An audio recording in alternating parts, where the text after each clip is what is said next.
Famous achiever platform. इस video के through हम कंटिन्यू कर रहे हैं इनकम टैक्स के अंदर पीजीबीपी चैप्टर। टॉपिक कवर करेंगे सेक्शन 33A-B। किस चीज़ से डील करता है ये सेक्शन? ये डील करता है T, coffee and rubber development account से। रबर डेवलपमेंट अकाउंट, ठीक है। तो अभी जो हम पीजीबीपी में कर रहे हैं, काफ़ी स्टूडेंट कंफ्यूज हो जाते हैं कि उन्हें क्या करना है, क्या उन्हें इतने इन डेप्थ में जाना है। So I would request you, आपको हर टॉपिक के प्रोविजंस का और एक टॉपिक का ब्रीफ आइडिया रखना ज़रूरी है, और रखेंगे तो आपके लिए बेस्ट होगा। तो ज़्यादा वरीड नहीं होना है। प्रोविजन को जस्ट एक दो बार आप वीडियो को ही 2-3 बार सुन लेंगे ना तो आपको याद हो जाएगा, ठीक है। तो चलिए आगे बढ़ते हैं। किसके ऊपर एप्लीकेबल है ये सेक्शन? किसके ऊपर एप्लीकेबल है?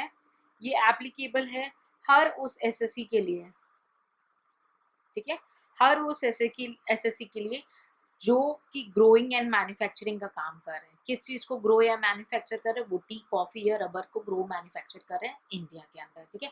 तो ये हर एसएससी के ऊपर एप्लीकेबल है जो ये काम कर रहे हैं, ठीक है। अगर इंडिविजुअल है वो टी, कॉफ़ी ग्रोइंग का काम कर रहे हैं तो उनके ऊपर भी ये सेक्शन एप्लीकेबल हो जाएगा, ठीक है। कंडीशंस क्या है? कुछ इसकी प्री कंडीशंस हैं, कुछ इसकी प्री कंडीशन है। इसमें कंडीशन ये रखी गई है कि जो एसएससी है उसको नाबार्ड यानी नेशनल बैंक फॉर एग्रीकल्चर और रूरल डेवलपमेंट या किसी स्पेशल अकाउंट में जो है अमाउंट डिपॉजिट करना है। कब तक करना है? कंडीशन ये है कि जो भी प्रीवियस ईयर है, ठीक है, उसके 6 महीने के अंदर अंदर, उसके एंड होने के 6 महीने के अंदर अंदर, तो within 6 months from end of relevant previous year. Suppose ये आपका कोई प्रीवियस ईयर है जो कि एंड हो रहा है 31 मार्च में, होता ही है जनरली, उसके 6 महीने के अंदर अंदर, यानी अगर आप देख ले तो अक्टूबर, नवंबर, दिसंबर, जनवरी, फरवरी, मार्च, यानी अक्टूबर से लेकर के मार्च के बीच में उनको अमाउंट डिपॉजिट कर देनी है नाबार्ड में, ठीक। सेकेंड कंडीशन क्या है? बिफोर रिटर्न की डेट, इन दोनों में से जो भी अर्लियर यानी पहले आएगा, ठीक। जो भी रिटर्न, कई बार क्या है ना, इसकी डेट जो है एक्सटेंड होती चली जाती है ना, डेट चेंज होने लगती है। तो within 6 months from the end of the relevant previous year और before the due date of filing the return of income, इसमें से जो भी अर्लियर होगा उस ड्यूरेशन में उसको जो है अमाउंट को डिपॉजिट कर देना है इस स्पेशल अकाउंट में, ठीक है। कितना डिडक्शन मिलेगा भाई? चलिए डिडक्शन देख लेते हैं, कितना डिडक्शन मिलेगा, ठीक है। लोअर ऑफ द फॉलोइंग या लीस्ट ऑफ द फॉलोइंग जो है वो डिडक्शन के लिए एलिजिबल है। कौन, किसका लीस्ट? जो अमाउंट डिपॉजिट की गई है नाबार्ड में, ठीक है, नाबार्ड में, ठीक, या कोई स्पेशल अकाउंट में, ठीक है, अमाउंट डिपॉजिट की गई है, ठीक है, या 40% जो है ऑफ करंट ईयर का प्रॉफिट, 40% ऑफ करंट ईयर का प्रॉफिट, इसमें से जो भी लोअर होगा ना उसका डिडक्शन अलाउड होगा, ठीक है। और ये डिडक्शन जो है आपका set of carry forward adjust करने से पहले होगा, ठीक है, सेट ऑफ से बिफोर, ठीक है। जो लॉस है उसको एडजस्ट करने से पहले जो है ये डिडक्शन उसको अलाउड होगा। कितना? जो अमाउंट डिपॉजिट किया हुआ है डिपॉजिट अकाउंट में, ठीक है, या 40% of the current year profit, जो भी इसका लोअर होगा, ठीक है, उसका डिडक्शन अलाउ हो जाएगा।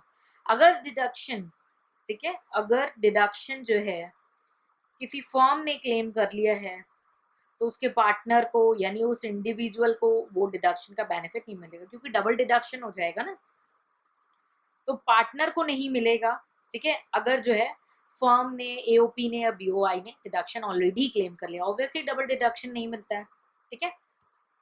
नेक्स्ट वही ऑडिट रिपोर्ट की सेम क्राइटेरिया है, ऑडिट रिपोर्ट सबमिट करनी होगी, ठीक है, सीए के थ्रू सर्टिफाइड होना है और एक सर्टिफिकेट जमा करना होगा फॉर्म 33A-C में, ठीक है। रिटर्न के साथ जो है रिटर्न ऑफ इनकम हो गई, सर्टिफिकेट दे दिया 3A-C, और आपकी ऑडिट रिपोर्ट चली गई। ये तीनों आपको जमा देना होगा, ठीक है।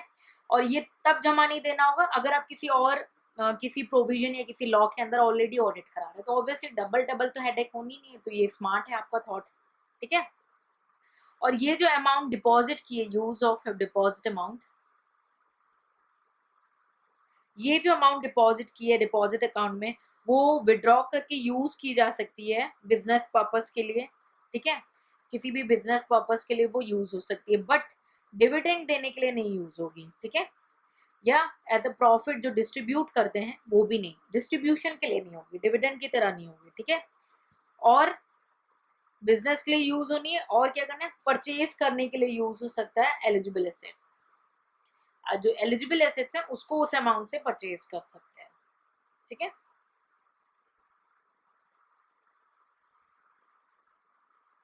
तो एलिजिबल एसेट्स में कौन कौन सी चीजें नॉट इंक्लूडेड हैं, यानी ये जो एसेट अब मैं बताने जा रही हूँ इसके पर्पस के लिए वो यूज नहीं होने हैं। कौन कौन सी एसेट है? पहला प्लांट एंड मशीनरी, प्लांट या मशीनरी जो कि ऑफिस में यूज हो, रेसिडेंट में यूज हुआ हो, या गेस्ट हाउस में यूज हुआ, ठीक है, इसके लिए नहीं यूज होगा, ठीक। दूसरा, ऑफिस के अप्लायंसेस लाइक कंप्यूटर वगैरह, ठीक है, कंप्यूटर वगैरह हो गए। तीसरा, आपकी जो प्लांट एंड मशीनरी जिसपे 100% ऑलरेडी डिडक्शन मिल चुका, ठीक, या जो एलिजिबल हो 100% डिडक्शन के लिए। चौथा,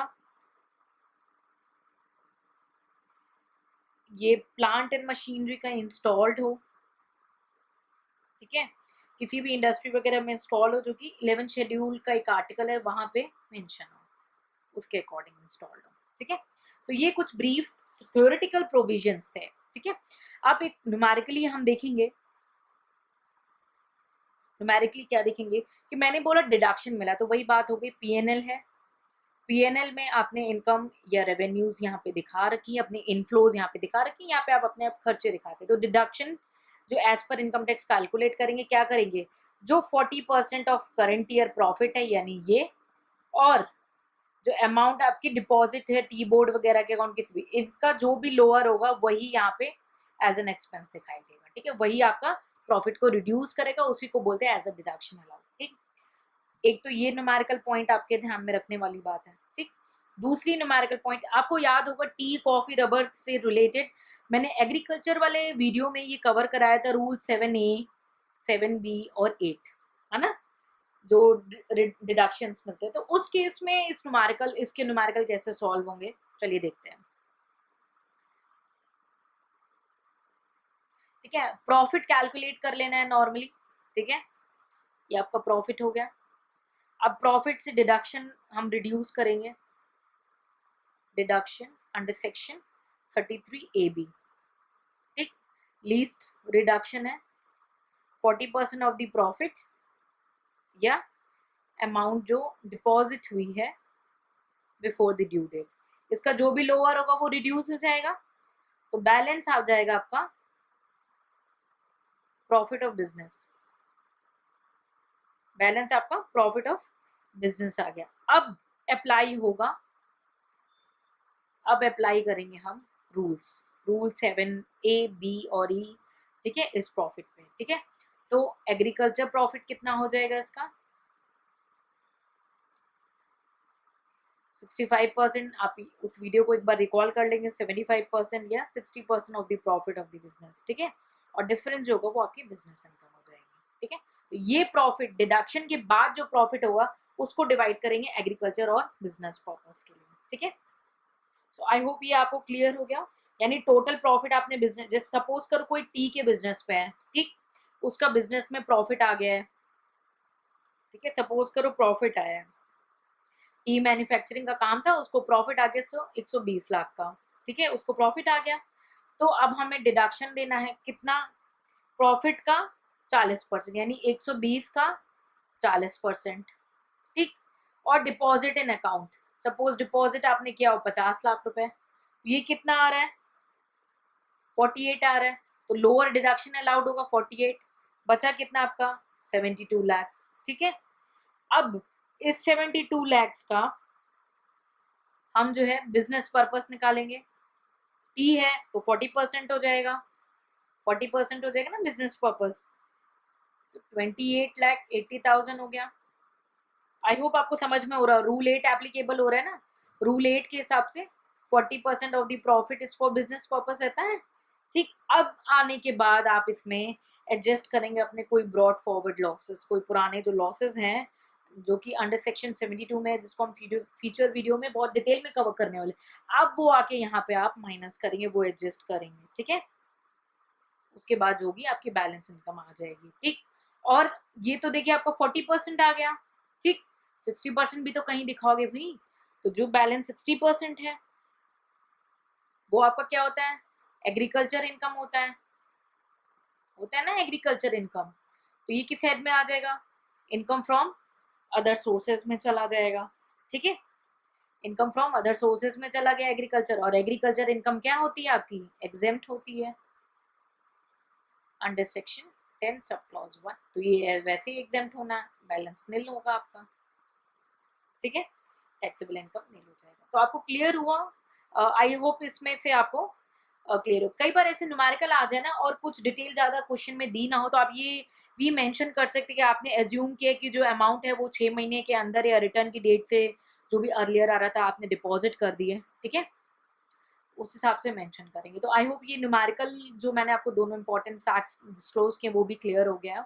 ठीक है, so this is all about the this section 33AB। ठीक है, so I hope it's all clear. Provision को अच्छे से रीड कर लेंगे और न्यूमेरिकल को भी अंडरस्टैंड कर लेंगे जितना मैंने एक्सप्लेन किया है। ठीक है, in case of any doubt feel free to ask in a comment section. Take care, see you in the next lecture.